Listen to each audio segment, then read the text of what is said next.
Hello. അപ്പോൾ ഇന്ന് നമ്മുടെ ഫാമിലെ കുറച്ച് പ്ലാറ്റീസിനെ പരിചയപ്പെടാം നമുക്ക്.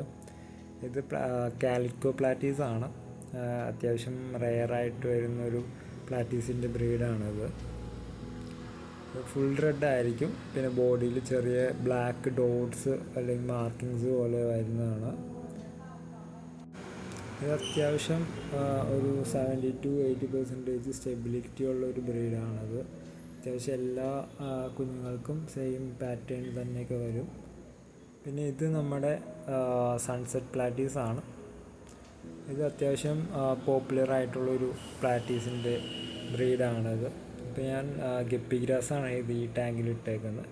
ഫുള്ള് ഇട്ടിട്ടുണ്ട്. നല്ലോണം കുഞ്ഞുങ്ങൾ ഇറങ്ങിയിട്ടുണ്ട്.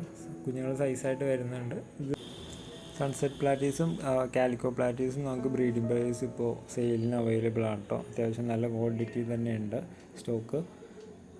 പിന്നെ ഇതിൻ്റെ ബോഡി എന്ന് പറയുമ്പോൾ അത്യാവശ്യം റെഡ് ഷെയ്ഡ് യെല്ലോ ഓറഞ്ച് മിക്സായിട്ടാണ് ബോഡി വരുന്നത്. നമ്മുടെ കമ്മ്യൂണിറ്റി ടാങ്കിൽ അല്ലെങ്കിൽ പ്ലാന്റഡ് അക്വേറിയത്തിലേക്ക് ഇടുമ്പോൾ നല്ല ഭംഗിയായിരിക്കും കാണാനായിട്ട്. അത്യാവശ്യം ഇതിൻ്റെ സ്റ്റെബിലിറ്റി എന്ന് പറയുമ്പോൾ ഒരു 95 എബോവ് സ്റ്റേബിളായിട്ട് വരുന്നുണ്ട് കുഞ്ഞുങ്ങൾ ഇറങ്ങുമ്പോൾ.